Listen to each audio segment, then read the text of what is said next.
Hello everybody, this is Mickey. Today I'd like to share with you all the pros and cons of living and working in Singapore.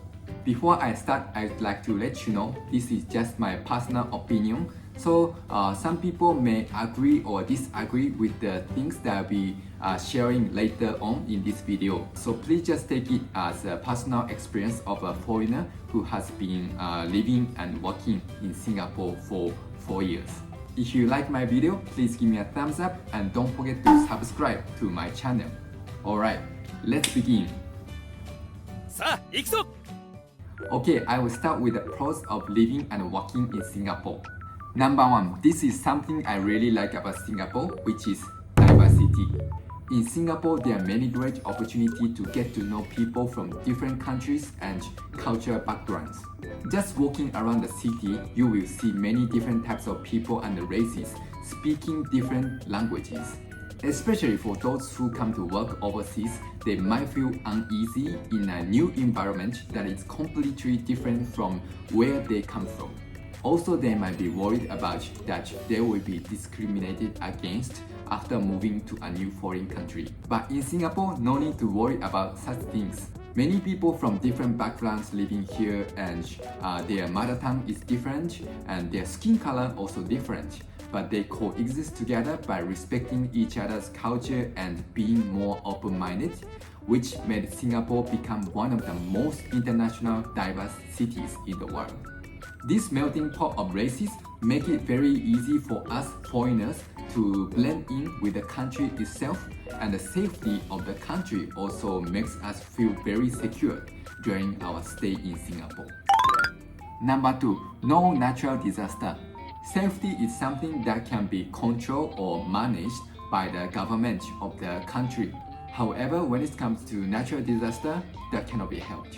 When I was in Japan, of course, I experienced earthquakes and typhoons quite many times. Every time there was an earthquake in the middle of night, I couldn't sleep the whole night because I was afraid that the aftershocks would continue. But in Singapore, no earthquake, no other natural disaster.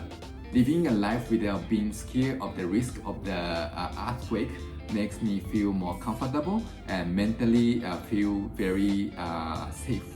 Number 3, better working environment and higher salary. Of course, the working environment and pay really depends on the company and the industry we are working for. However, at least for me and many other Japanese who work and live in Singapore, their working environment in Singapore is much better than that of Japan. It is normal for people here to leave the office on time, and this allows them to invest in themselves and enjoy their private time with their families and friends, right? I understand that compared to 10 to 20 years ago, the working environment now in Japan is getting much better. However, the increase in their pay did not really go up because of the stagnant Japanese economy, even though everything is getting more expensive nowadays. Most of the Japanese people coming to work in Singapore tend to receive higher pay compared to when they are working in Japan. Also, because now Japanese yen is getting weaker and lower tax to pay here in Singapore, working in Singapore make it much easier and more efficient for Japanese people to save enough amount of money for their future. Okay, now I'd like to talk about the cons of living and working in Singapore. Okay, cons. Number 1, eating outside is very expensive. Of course, if you go to a hawker center, kopitiam, you can save a lot of money. But if you go to a restaurant, the GST and the service fee will be included, and the total cost will be more expensive than in Japan. Even drinking a plain water, you need to pay. That will never happen in Japan. But because of this, after I came to Singapore, I have started cooking at home, mainly to save money lah. Especially on weekdays, I go to a hawker center nearby my office for lunch. After that, I buy some ingredients at the supermarket and cook dinner at home, which can be cheaper than eating at the restaurant. Now I come up with the dinner recipe every day, and cooking has become one of my hobbies, helping me stay healthy and save money. Also, I don't like to drink alcohol and I don't smoke, so these costs that other Japanese would find relatively expensive when moving to Singapore also boring for me lah. So as long as I continue this lifestyle, I do not see any cons of spending money on food in Singapore. Number 2, there's no four season. I like the summer weather, and as you all know, I always wear t-shirts and short pants and slippers. Also, I really cannot tahan extremely cold weather like winter, where the temperature drops below 10 degrees. But I find the spring and autumn weather in Japan very comfortable and easy to walk around. It is also nice to be able to see different sceneries in the same place in spring, summer, autumn, winter, whereas in Singapore you only can see the same scenery in the same place all year round. In Japan, the scenery and the surrounding temperature gives us a sense of what season it is now, or the summer is coming soon. This kind of feeling, you can actually feel it in Japan. But in Singapore, it is usually hot or super hot, so it's very hard to feel the change of the seasons. Whenever I go outside during the daytime, it is always hot. Sometimes I don't feel like going out because of the heat.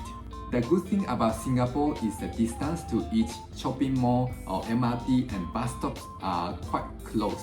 So as long as I take a rest for a while in the shopping mall and go out again, then there's no big issue for me to walk around the city. But in Japan, if it's spring or autumn, you can enjoy hanging around outside the whole day without going to a shopping mall to cool you down.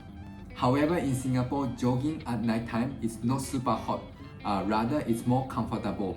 And sometimes I don't have to turn on the aircon when I'm sleeping because of the cozy breeze coming from the window. Number 3, getting bored. Singapore is a quite small country compared to Japan or other countries. So people who have lived in Singapore for a quite long time may get bored because there's not much to do. For example, in Japan, you can drive a car to other prefectures on weekends and go mountain climbing or camping. You can also explore different places in Japan, experience different activities, and eat different types of food across Japan. In Singapore, there are not many options you can do or places you can go. You may get a little bit bored. But the best thing about living and working in Singapore is that even if you get a little bit bored or you want to experience different things, the location here make it very convenient to get to other countries, as well as there are many flights available with reasonable prices from Changi Airport to the world. Especially after the pandemic ended, I traveled to KL, Phuket, Hanoi, Ho Chi Minh City, Cebu, Bangkok, and Dubai. The cost of travel was more lower than going to those countries from Japan, and I was able to experience a variety of cultures and foods, making my time there more meaningful and worthwhile than just traveling within Japan. How do you think about what I have shared in this video today? If you're a Singaporean or a foreigner living in Singapore, please leave your comment and let me know what you think. Thank you for watching this video, and I will see you in the next video. Bye bye.